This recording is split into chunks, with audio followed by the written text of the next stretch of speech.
I just want to say I'm Kathy Cavalieri. I'm president of the Westborough Historical Society. I'm delighted you've joined us for our program this evening, The Truth Behind the Tales, the Nipmuc Presence in Westborough, Mass., presented by Cheryll, Toney, Holley.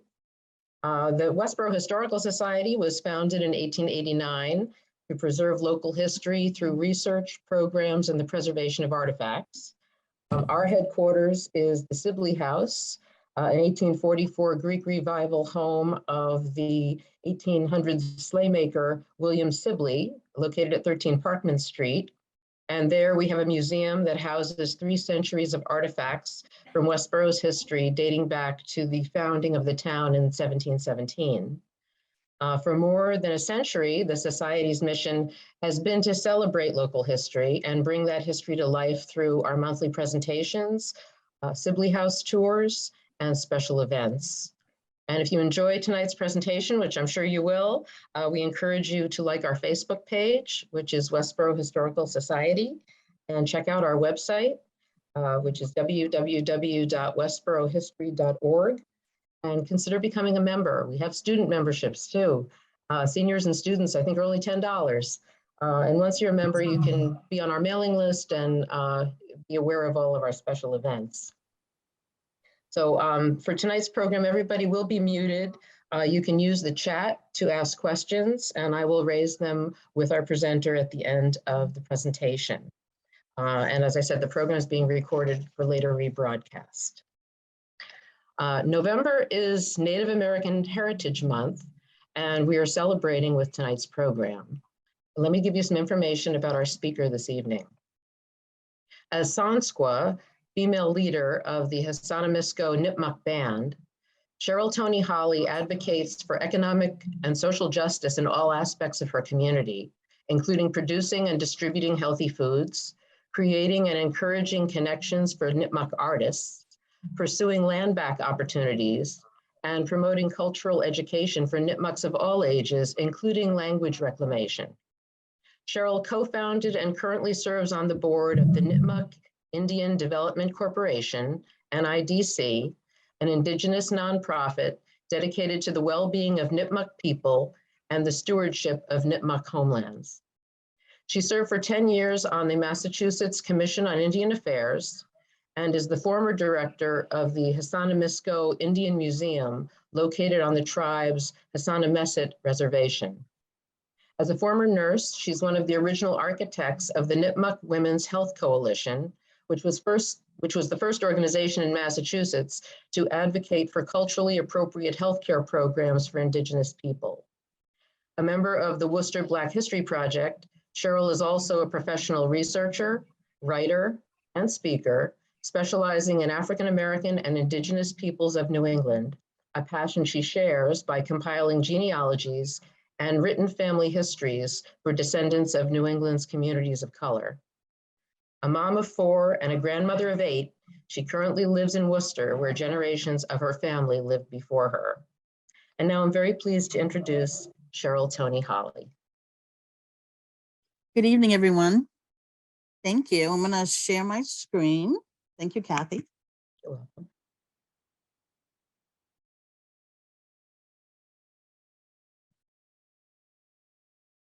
So tonight we're going to talk about, Oh, you're muted. You're muted.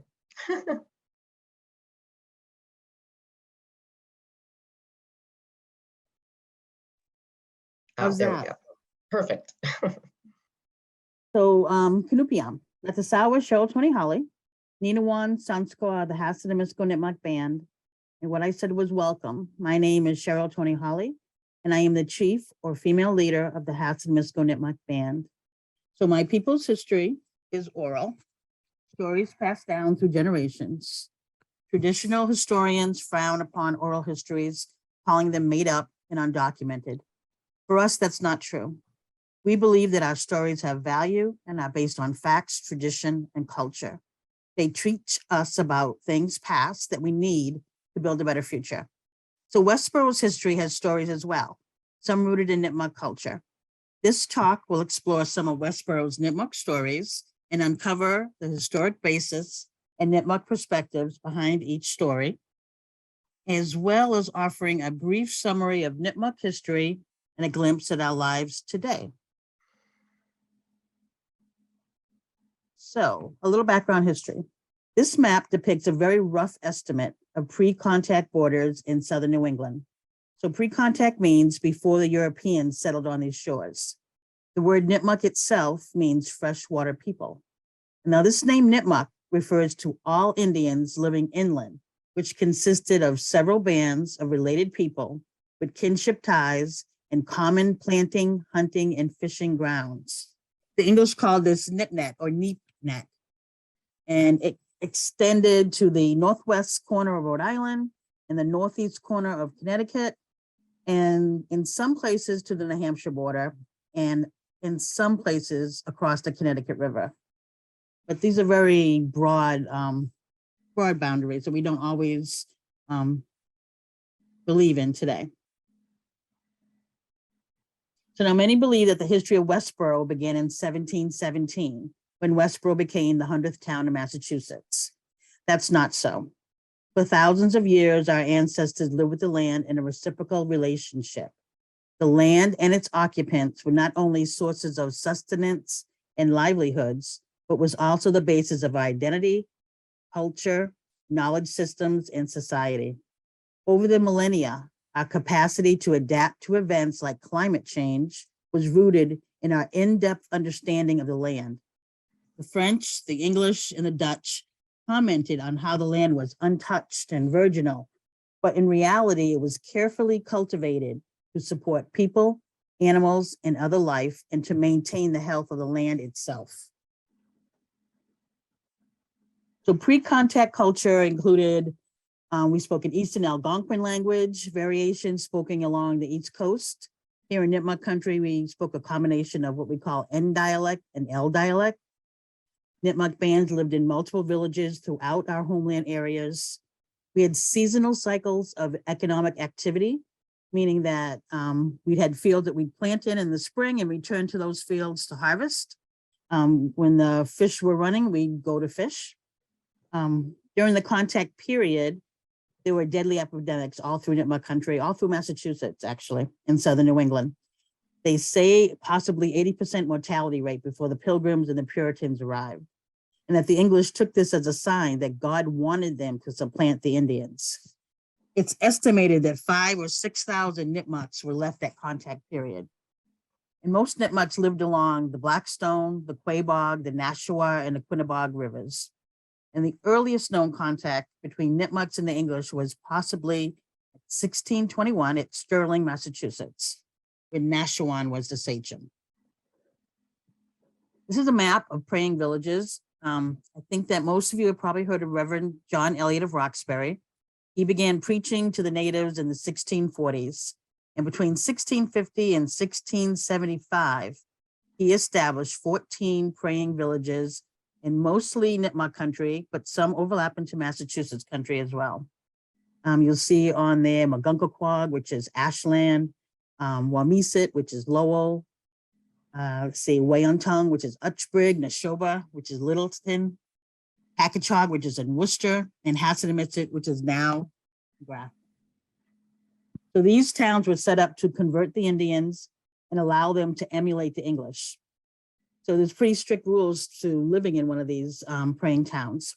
The Nipmucs were not allowed to practice their own native practices, although judging from the grave goods that we've found since then, they practice their traditional ways anyway. Nipmucs from all tribes join these towns, not just Nipmucs. I'm sorry, Indians from all tribes join these towns, not just Nipmucs. And for Nipmucs, joining the towns helped protect them from more powerful tribes like the Mohawks and gave them a little bit more safety. This is Hassanamisco. It's land occupied for thousands of years by only Nipmucs. Remnants of one praying town still exist there. The current reservation evolved from land allotted to the Moser Printer family in 1728, when 7,500 of the 8,000 acres of the Hassanamisco praying town were sold to 40 English proprietors, forming the town of Grafton. The remaining 500 acres were divided between 7 remaining Nipmuc families. And The top picture up there is a stream that runs through Hassanamisco now. And you see the sign there that was put there by the state in 1930. And then the other picture is a picture of the Blackstone River flowing through Grafton. So we only have like 3.5 acres left in what's now Grafton. Stewarding is different from ownership. We believe this land is stewarded for us and cared for by us. The ancestors believed that the land was our relative, a relative that cared for us as we cared for it. And I've already been asked a question about our relationship with Grafton. So as you can see, our relationship goes back to 1727. And the reservation is a very special place, not only in Grafton, but in the Commonwealth of Massachusetts, in that it's never been occupied by anyone but us. And no other town or no other reservation in Massachusetts has that standing. It exists beyond state law and beyond federal law. It has no deed, no title. It's just unique to itself. Now on to the lands that became the town of Westborough. This is a map of indigenous trails used by ancestors to travel about New England. As you can see, and also read on the Westborough Historical Society's history page, at least that little red circle is Westborough. At least 3 trails pass through the place now known as Westborough, including what's been called the Old Connecticut Trail or Boston Post Road, which I believe is Route 9. So the Nipmucs had villages on what is now Lake Chauncey and Hocomonco Pond. I've read English and contemporary accounts that call these villages temporary camps and that we were just hunter-gatherers wandering about the countryside. Again, we carefully managed the lands and the forests that we lived with. Fields were cleared for planting and attracting grazing animals for food. We knew when the fish would spawn, when to harvest what we planted in the spring, and when multiple berries, roots, and medicines were ready to be picked. We did not wander any more than anyone today wanders to the supermarket for a gallon of milk because it's not produced in their backyard. And you probably all know that Westborough was originally a part of Marlborough, which in turn was part of the Sudbury Grant in 1638. Marlborough became a separate town and over time separated into 6 different towns, including Berlin, Hudson, Northborough, Westborough, and Southborough. The Sudbury Grant was from the King of England, of course, and the lands purchased from the indigenous ruler of those lands. But what history doesn't tell us is that for indigenous people, land is a relative, not something you can own. So the buying and selling of land was a foreign concept for our ancestors.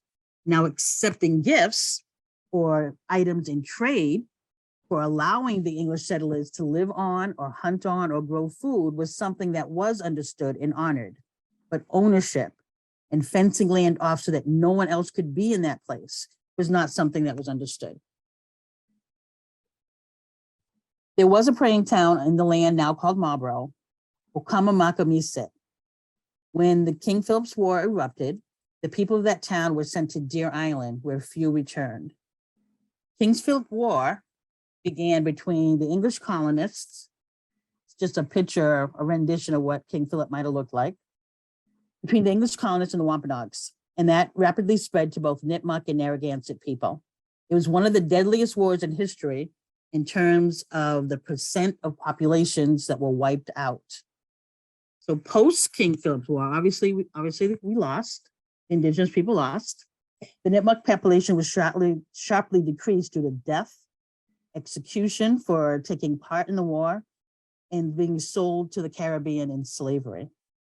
Again, very few returned to the praying town in Marlborough. One exception was David Munanaw, my 9th great-grandfather. And every year, in memory of the Nipmuc people who were sent to Deer Island during King Philip's War, we hold an annual paddle from Deer Island across Boston Harbor and up the Charles River to signify the return home for those that perished on Deer Island. This is a picture taken at Deer Island. You see 2, we call them war canoes. They're huge. They carry like maybe 12 to 13 people. And this is the war canoe going up the Charles River. That's my daughter there in the front. And this is just a view from Deer Island across to Boston. So On to the tales from Westborough, but I want to read something first. It's from a book called Braiding Sweetgrass, and it's written by Robin Wall Kimmerer, who is an Indigenous woman and a scientist and a botanist and a writer and a dreamer. She says about Indigenous stories, we are told that stories are living beings. They grow, they develop, they remember, they change not in their essence, but sometimes in their dress. They are shared and shaped by land and culture and the teller, so that one story may be told widely and differently. Sometimes only a fragment is shared, showing just one face of a many-faceted story, depending on its purpose. And so it is with stories shared in this presentation. So the first, I guess, fable or tale I want to talk about is Hokomonko Pond. So there is a tale recounted by both the Westborough Center for History and Culture and Harriet Forbes, the author of The 100th Town. The story tells of a jealous Nipmuc man who coveted his sachem's bride and position. The jealous male kills both the woman and the sachem and dumps their bodies in the lake and assumes the sachem's role in the tribe. But guilt eats away at him, mostly because he believes that the spirits of the murdered couple are taunting him. He confesses to his crime, he paddles out to the center of the lake and kills himself. And from then on, every time someone crosses the lake, they leave a stone where they believe the jealous man murdered the woman and sunk her mashoon. Mashoon is a dugout canoe. The lake's name is Hokomonko, which is said to be a corruption of the name of Hobomok, an evil spirit that haunts the lake. So how much of that is true? Nipmucs don't tell the story, even though Harriet Forbes wrote that my own relative, Andrew Brown, told this story to the white men. And like all communities, though, love and jealousy can lead to terrible ends. So this might be a true story. It might be a true story that might be something that was told just to illustrate the point that jealousy and murder don't get you what you want. But there is something that is true. The evil spirit, Hobomok, is true, but he does not reside in that particular lake. He is everywhere. He is death and despair and can be felt even in the coldest of winds. And there are those among us that still have seen him, experienced him. And those people are called Penises. They are courageous people who have seen death and are made stronger by it. So when the pilgrims first came to what is now Plymouth, one of the two men that approached them was called Hobomok, a Penisi who had seen the evil spirit and survived. And he was accompanied by another Penisi, which every school child knows, Squanto, whose real name was Tisquantum, whose name means that he had also experienced an evil spirit. I think the Squanto evil spirit is anger. So I would say that this particular story about Hokomonko Pond is probably true. The next story is about Jack Straw. So this is a story supposedly about a Nipmuc man named Jack Straw, who sailed with and was friends with Sir Walter Raleigh. He spoke fluent English and had spent time in England. It is said that he was given land in what is now Westborough and lived there to a ripe old age. There is evidence of his existence in more than one deed, and there are landmarks in Westborough named after him. So I'm certain that he existed, but who was he really? So back in 1901, a researcher who I think was born and raised in Westborough believed that Jack Straw was in fact Monteo, a native of the island of Croatoan near the Virginia coast. Now, Manateo was baptized into Christianity and had served with Raleigh on several voyages. Now, most people have heard of the lost colony of Roanoke, and that a sign was left with the word Croatoan was the only thing left of the settlement when one of the English ships returned to check on them. And now this was back in 1585. So in 1631, 46 years later, a native named Jack Straw showed up in the record and is described as someone who served with Raleigh and had gone back to being Indian, meaning that he once practiced Christianity but did no longer. So during King Philip War, a father and his two sons used the surname Jack Straw and could be descendants of Monteo or Jack Straw. All three of those Jack Straws were hanged for their actions during King Philip's War. So let's go back a minute. So this writer in 1901 is saying that Monteo, who is from a very famous story of a disappearing colony, is the same person as Jack Straw, and that somehow he ended up in Westborough. He would have been very old in 1631, 46 years later. Even if he was a 15-year-old, say, he'd be in his early 60s, which is, a long time to live in the 15 and 1600s. So, but he could be. I'm going to say that I'm not sure if this story is true now or not. We know that there was a Jack Straw, but do we know that he was really Monteo and that he was connected to the lost colony of Roanoke? I'm not sure. So I'm going to leave that up to probably true, but not really sure. Now, this is Greylock versus Edmund Rice. This is a story about the grandson of one of Marlborough's founders who homesteaded where Westborough is now. So the story goes that a Nipmuc who lived nearby blamed Greylock for taunting him and eventually attacked him, and that Rice killed the Nipmuc without breaking a sweat.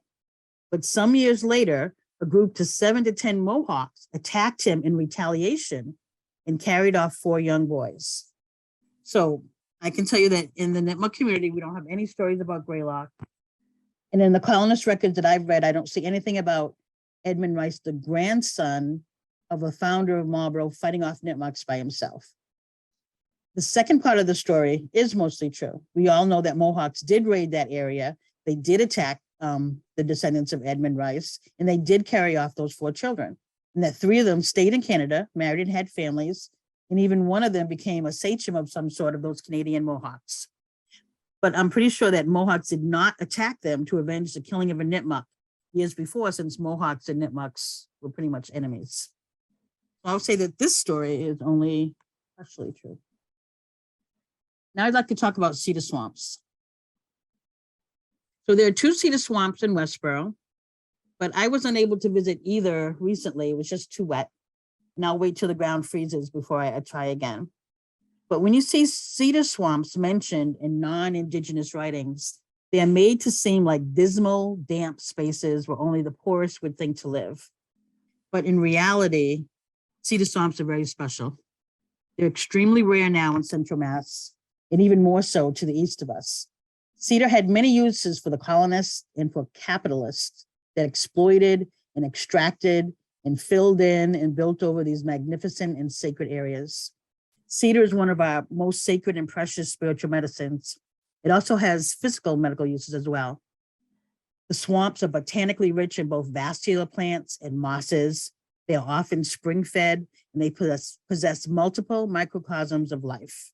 They are highly valued, and I hope that the 2 swamps in Westborough are being cared for properly. So this is a picture. I think I was trying to get to the South Cedar Swamp here. I didn't make it. And then I thought I was going to make it to this cedar swamp because it's a nice path and everything else, but the path ended right there. You can see the end of the board, and it just ended in a field of grass. So nearly neighbors. Let me go back.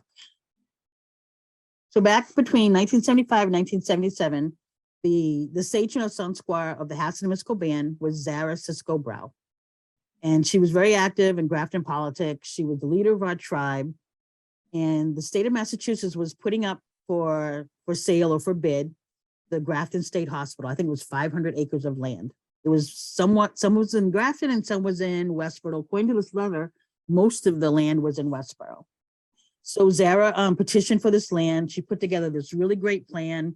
There would be housing for the elderly, family housing. We'd farm and grow and have livestock there. The children would attend public school in Grafton, but they would also have a separate school on site for culture and language. There would be counseling sessions there for people that might have drugs or alcoholism problems. There'd be employment counseling. There'd be craft classes. She had all of these beautiful ideas, and she presented it, and it looked like that we were going to get that land. But at the last minute, the land was sold to Tufts University for their veterinarian school for $1. $1. After all those promises, $1. So we are almost neighbors with you guys. We're almost living in your town, really. So that's a bit about Nipmuc history. It's just a tiny little bit for the 12,000 years that we've been here, our ancestors have been here, and a little bit of Westborough and the stories that I found about Westborough. So I want to talk a little bit about Nipmuc today, because one of the most important things for us is that we're still here. We're still here, we're still living our lives as we intend to live them. So Nipmuc today, these two young men are my grandsons. They're much older now, but the Hassanamisco Nipmuc Band is state recognized in Massachusetts and Rhode Island. We're governed by a traditional form of government, the Sansqua, and a council. We're reservation based, and we have annual powwows that are open to the public. And there's about 1,200, maybe close to 3,000 now, Nipmucs in various bands throughout Massachusetts. We're a matriarchal society, and if you look through history, you'll see that it demonstrates that our people were matriarchal as well. Even the Puritans recognized and acknowledged this by allowing land to pass from mother to daughter, which was unusual for the English. We have been working on returning to a matriarchal community because it's the women who birth and care for and raise our next generation. Our main function is to make sure that our culture does not die, and we do this by committing to raising strong, dedicated, caring leaders. This is just some of our matriarchs. The black and white photo is Hassanamisco Brow, who was the sachem of Hassanamisco for many decades. Squa'ag Nipmuc means Nipmuc women. And these are just a couple of photos. The first is from a hand drum class we had.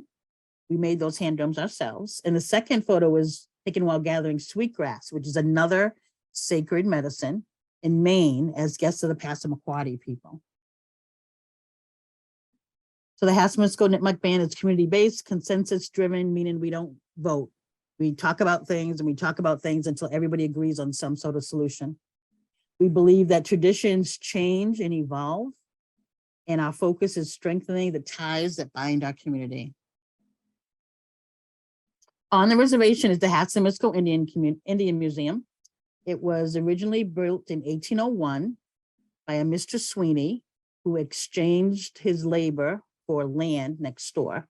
It was 3 rooms with a chimney built over the original Weetu spot.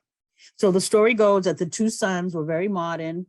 One had a house in Worcester, and they persuaded their mother to give up her Weetu and to build this house. This house is now on the National Register of Historic Places. The museum is inside of the house. It was built, the museum was started in 1962, and it's the only structure to be continuously occupied by natives in all of southern New England. And it is being restored at this time. For many years, we had school and scout programs on the ground. Indigenous campers visit each year, and the tribe hosts family campouts every year. And then every summer in July, we have a powwow. It's open to the public. It serves many purposes, including as a fundraiser for the reservation, a homecoming for tribal members, and a sharing of our culture with our non-Nipmuc friends and neighbors. And these are just more powwow pictures. The man at the top in the white shirt is Chief Vickers. Nipmuc language. So part of strengthening our community is the revitalization of our ancestral language. We have actively studied and taught the language since the 1970s. We currently offer online classes for Nipmucs of all ages. The language materials are in workbook form and can be downloaded from the Nipmuc language website at nipmuclanguage.org. These 2 pictures, so the picture on the left is just the cover of one of our workbooks, and the picture on the right is a page from the Massachusetts Bible, the one that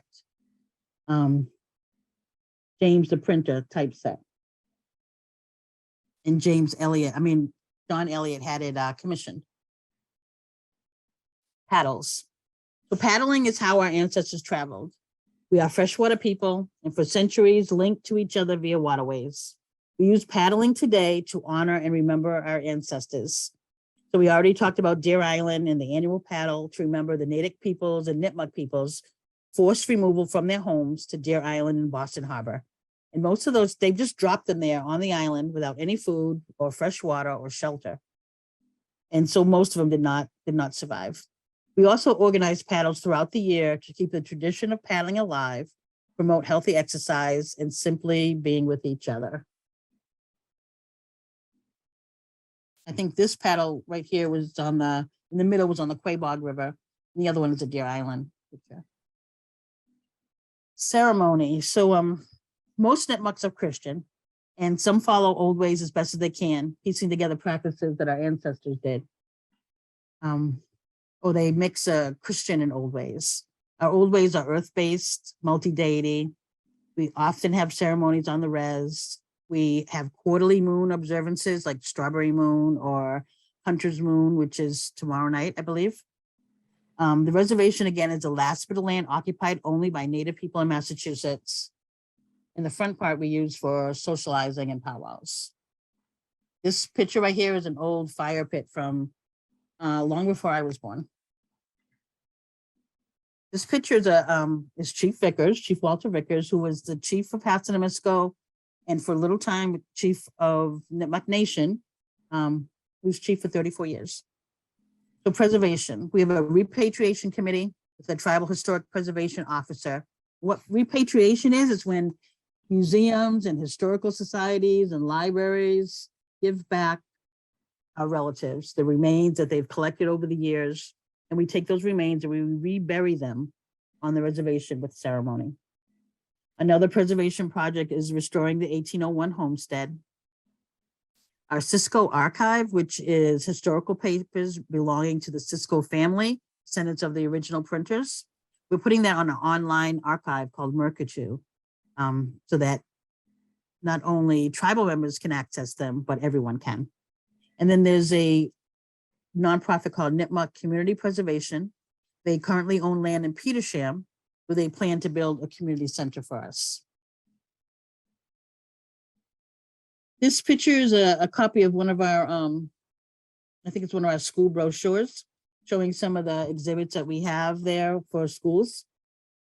And this slide is really about self-sufficiency and reclamation and some of the things that we do now to work towards self-sufficiency. First one being the Nipmuc Indian Development Corporation, which is a tribally run 501c3. It's a nonprofit arm of the tribe. So fundraise for NIDC are used for everything from youth programs to a boat trailer to repairs on the reservation.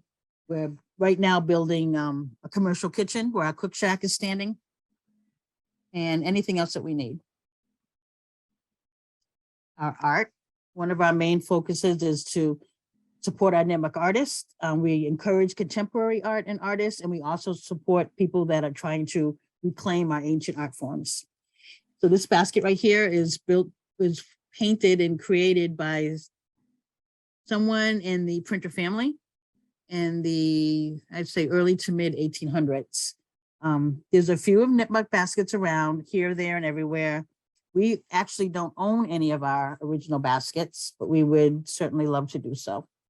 We just discovered one recently, actually at the Worcester Art Museum, and that's on display right now until January.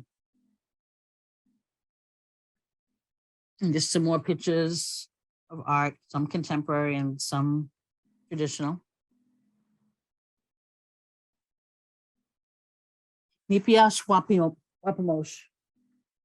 This is our youth program. It's designed to prepare our children for adulthood through a traditional approach, guided by culture, family, and values and tradition of their Nipmuc relatives. So our youth are introduced to histories, traditional arts, agricultural practices, Nipmuc values, and even our tribal government processes. It's a multi-year mentoring process with elders, leaders, and knowledge keepers in the community. These children right here are making elderberry syrup, I believe. Food sovereignty. It's a big part of what we do now. It's more like preparing for the future. One of our youth developed type 1 diabetes about 10 years ago. He was 19, and it was very frightening for a community that had long lived with type 2 diabetes and older members. So we started looking at what we ate, how to make changes, how to grow our own food. We had partnered with other scientific places to do some research, but that never really came through. That never really helped us. So we started doing things on our own, like a food assessment.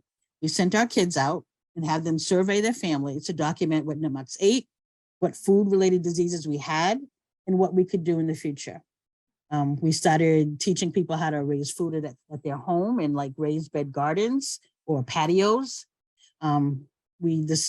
We put together a no soda policy for any event that we had. And we're, like we said before, we are building a commercial kitchen. So what we discovered is that a significant portion of Nipmucs have either diabetes or heart disease, which are both food related. These are just pictures, I believe, of the garden on the reservation and one of our children's programs where we're cooking foods.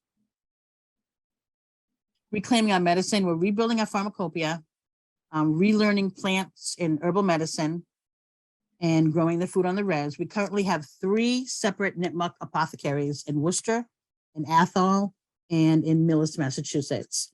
So tribal members and others can access herbal remedies at no cost from either location. We're very busy during COVID. Land back. So we are actively engaged in rematriating, which means to return to indigenous lands taken from us. Our goal is to restore our people's relationship to the land by stewarding our current and future lands in a manner that honors our ancestors and equips our future generations with sustainable ways to thrive. These lands are used reciprocally for ceremony, farming, human habitat, environmental restoration, and to preserve our culture. So one example is that we are currently rematriating a 181-acre farm in Athol, Massachusetts, and we are working on convincing the state once again to return 400 plus acres of farmland in Belchertown. It's all state owned. It was, again, a former state hospital, and we're trying to convince the government to do that. So I think we're almost to 7:45. So what it means to be Nipmuc. That means that we are part of the general society, just like everyone else, but yet separate by choice and by necessity, meaning that as non-white people, we're not always welcome. So teaching our children the old ways and helping them and us incorporate those ways into our daily lives is how we plan to not only survive, but to thrive in the future. It's one of those reasons why we want land back. We want to have safe places for our people to go in case of severe climate change again, or, things like war. Just don't know what's going to happen tomorrow. And I think if you have questions, I'm happy to hear some. Yeah, well, let's see, I have a few. That's amazing. I mean, you've really done an incredible job. You're a very good presenter also. One question I had, first of all, I wanted to say that Chris Allen from our board and myself and another board member, Susan Lippett, we did go to the powwow this past summer. It's usually the last weekend of July, and it was really wonderful to experience, your culture, the drumming and the dancing, and and to be on that land and to see people's crafts, and it was a really great experience. I really recommend that to people who have enjoyed your presentation. It was everybody. The question I had was just about the Massachusetts state flag. I guess there was a decision made to change the state flag, because it contains some very antiquated notions of indigenous people and negative ones. And I was just wondering if you could comment on that. Yeah, so the decision was made to form a committee to investigate whether they should change the seal, the state seal, which is on the flag. And so the committee is made up of people from throughout the Commonwealth. I think there might be 7 indigenous members on that. And they've been meeting for more than a year. And I believe they have decided that they should, and they are working on ideas, but I don't think anything has no positive developments to report on. Okay. So, and I think that indigenous people as a whole are sort of split on, some just really don't care about the seal at all. But there's other things, other pressing matters, you know.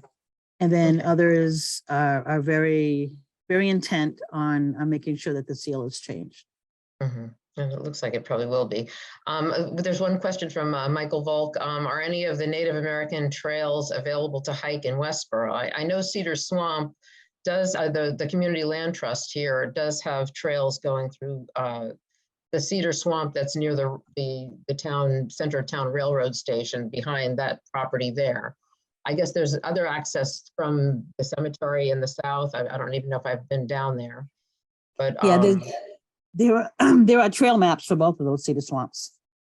Okay, and then Hockomucka Pond has a trail along one side of it at least, and of course Lake Chauncey is the public beach, and Lake Chauncey has a trail around the back end of the very popular dog walking trail along the back of the lake. So those are the three major, we do have an old Connecticut path that goes through from Fay Mountain, cutting through the south of West Maine, over to the east. So there is something called the Old Connecticut Path. That's a road, or the path, the existence of the path is marked on I think it's Ruggles, or an intersection of Ruggles with a street that's south of West Maine. So we do have a few markings. Can you comment about Fay Mountain? No, I don't know anything really about that. Okay, that's the highest peak. It's in the western part of the town. Wow. Well, I mean, that was a lot of information. You really have a wealth of information. It's so interesting, and it's wonderful to see that you're working hard to educate your young people and keep your cultural traditions alive. And So I have a question for all of you. So what is your interest in Nipmuc history, or is it the town of Westborough? What is your interest? Anybody can answer. Okay, Chris, do you want to comment on that? You can unmute. It was a wonderful program and full of great information that many of us, I'm one of the historians in town who wrote On the Beaten Path. And at that time, didn't know much about Nipmuc history. And it's so great, Chief Holley, to have you fill in all the pieces we needed to know and continue want to know, because your history is our first history and our, the very beginning. And that's has long been kind of a mystery to us historians that go further, toward the future. But one of the things I wanted to ask you is, I know the Westborough government would like to be able to name some new streets or particular landmarks after Nipmuc names to pay respect to the Nipmuc forebears. And I wondered, is there a possibility that you could send to us, or somehow we could meet with you to find some appropriate Nipmuc names that would be on our landmarks or trails that bring us to your history and make us understand and respect your ways that came first? So there is a Hassanamisco Bro Center in Westborough. It's owned by the Department of Youth and Families. And we met maybe a year and a half ago, with a DCR person who are putting a trail sign on the trail that goes from Marlborough to Grafton that cuts through Westborough. They're putting a trail sign up there that has to do with Nipmuc. I think it's near the Hassanamisco Bro Center. So, but the DCR woman just came and talked to us once and disappeared. We never saw her again, but I believe that's happening. And we're looking for new streets and things like that could be named as well. And, it might even be not necessarily a formal name of a person, but the name of a, river or beautiful trees or something like that as well. Yeah, I mean, we try to call things by the original names. That's I mean, it's called now Westborough, but we try to call things by the original name. So that's a good thing. When I was looking through some of the history, I didn't even realize I had family that lived in Westborough, actually. You know, I always just thought of them in Grafton, but they were actually over the line in Westborough. There's one other question here from April Zhang wonders, what is a way for us to learn? Oh, no, okay, wait, the one before that, is there, Leslie would like to know, is there a way to support your efforts to acquire land in Massachusetts? Yes, you can write to your legislators, definitely. We're looking to amend the law for Lamson Brook Farm and just to give those lands back to us. It's simple as that. Nobody else wants them anyway. So just give them back to us. Simple as that. So, yeah, I don't know if I have the information on me, but if you write to me, I'll send it to you. Okay, or I'll ask for that. Also, April Zhang wants to know, what is a way for us to learn more about Nipmuc history and stories? Is there a site to go to or a? I mean, like, so Nipmuc history is really, really long. It depends on what Nipmuc history and where. So, I mean, if you think about it, we were here for 12,000 years before there was any kind of recorded time, right? So 12,000 is this much. And then the 400 years or so that English have been here, it's like a little teeny blip in that big, huge piece of time. So any recorded stories that you would see would be from an English perspective, probably. There is a couple of books by Larry Mann, M-A-N-N, Larry Spotted Crow Mann, and he's a storyteller, and he has a few books out that tell some stories. I think one's The Road to Thanksgiving, and I'm not sure the others, but you can, I think they're on Amazon. Okay, well, that's something. So, yeah, I don't see any other questions, but really, you are a wealth of information. You should, you should definitely give this presentation to anyone who's interested. I mean, it's amazing to just learn, your history. Okay, there is one additional question here from Erin Krause. If you had to pick one book about Indigenous history to read first for students, what would it be? So Indigenous history local or Indigenous history in general? I mean, like I said, so Indigenous nations here in America are kind of like European countries, right? Every single tribe is different language, different customs, different ways of behaving, different ways of remembering. Every single is different. So it depends upon how narrow or how broad you want to be. Yeah. So I don't know what Erin is, but okay. How about the local history? Are there any particular for the local history? yeah. So Lisa Brooks has written a couple of wonderful books, The Common Pot, and I think it's Beloved Kin. Steve Marozowski and Ray Gould and Holley Herbster went in on a book that's probably more local. It talks about Grafton and Ashland. That's a great book. Just my favorite. I have like hundreds of books here, so I don't think I have a favorite. But maybe I think that the difference is our perspective. We have a different perspective on things. And this book is called Braiding Sweetgrass, the one that I read that one paragraph from, by Robin Wall Kimmerer. He just got a MacArthur Award actually this year. That's an excellent book. It really helps you to understand a different perspective, which is always good to have, right?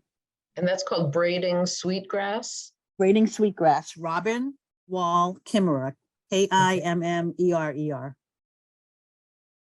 Okay. That's a wonderful book. Good. Okay. So that's a good local one to start with. Let's see, then Renee Duncan would like to know, do you have any resources to help with learning plant communities, as we're dealing now with so many invasive plants going back to the colonial era?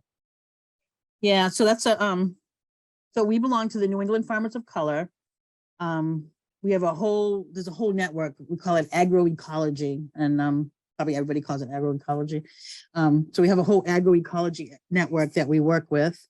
There's a whole herbalist network that we work with.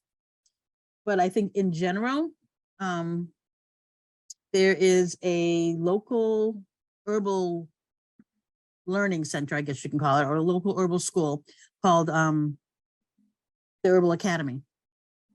And they're right on the internet. Let me see if I can find that and give that to you. The Herbal Academy, is that what you said? Herbalacademy.com. Okay. And they have all kinds of classes. They're not inexpensive, unfortunately, but that would be a great source. But other than that, there are local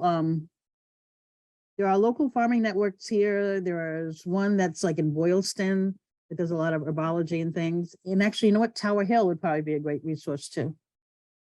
Oh, That's right in excellent, Boylston, not too far from you. excellent. All right, well, I don't see anything else, but thank you so much. This was really So, incredibly Kathy, I informative. had a question. Oh, I'm go sorry, I ahead, have my I'm hand sorry. raised. Go ahead, Leslie. So as part of the Historical Society, we try to tell the story of our community. And I kind of feel uncomfortable telling your story. So how do we as a society tell the story? Do we record, people from your community telling your story? Do we share written material? What's the best way for us to tell your people's story? So again, my history is really your history, right? It's this history of the same exact place.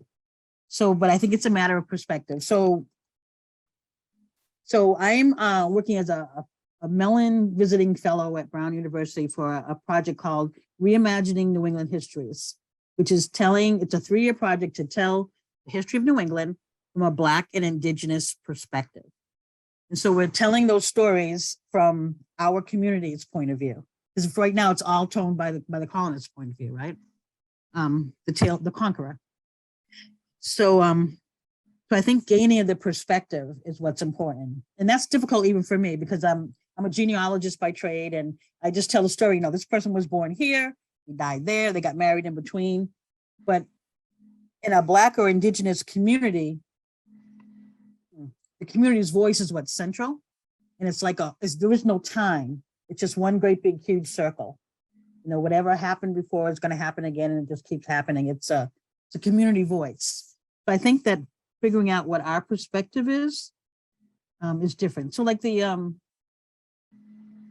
King Philip War stories. So from my perspective, the Indigenous people were worried because you guys landed, we invited you here. We didn't have that concept that you were going to take stuff, right? And keep it and not let us have it anymore, right? Totally different viewpoint, totally different understanding. But when it became apparent that the English government, the Plymouth, Mass Bay Colony, Plymouth Colony, were making laws and rules that controlled Indigenous people and forced them off of their land, then we fought back. But yet from the colonists' perspective, if you look at their records, we attacked them, we did this unfairly. It was all us, we were the aggressor. But actually we were protecting our homeland and our people. Back then, if you spoke up or were out of line, you could be sold into slavery. I mean, they would take Indigenous people and send them to the Caribbean and bring Black slaves up here.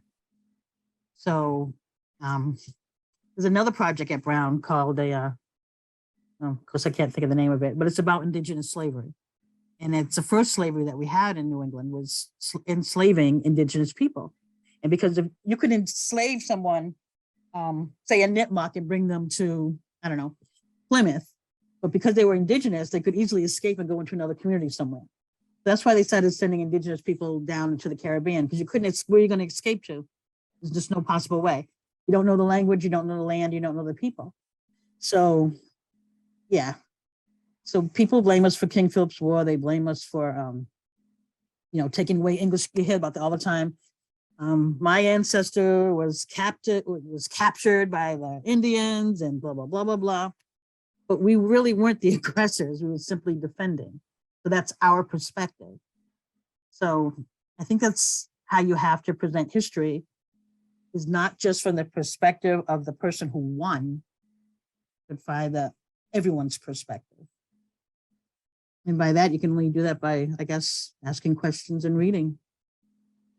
Thank Sounds you. like you're- It was a great presentation and did change our perspective. So Definitely. It sounds like the work you're doing at Brown will result in some wonderful educational material that, will help achieve this purpose. Michael Volk here has just given us a link to the Community Advocate does have an article from, I guess, November 10th of 2020 about a new Native American Trail historic marker in Northborough. So I guess that, that was put in place around 2020 in November, years ago. So, wow. Well, this has been really an incredible experience, and it's been wonderful to hear your perspective and, the history of your people, and to be inspired that you're keeping your traditions alive and educating the next generation. So, thank you so much. It really was wonderful. It's wonderful, and I hope all the students who've attended have really learned a lot. It's a lot of material, so you do present it well, and and I hope your work at Brown University results perhaps in educational materials that teachers can use too. Yeah, they're working on a K-12 curriculum. Excellent, excellent. That's Yes. what we need.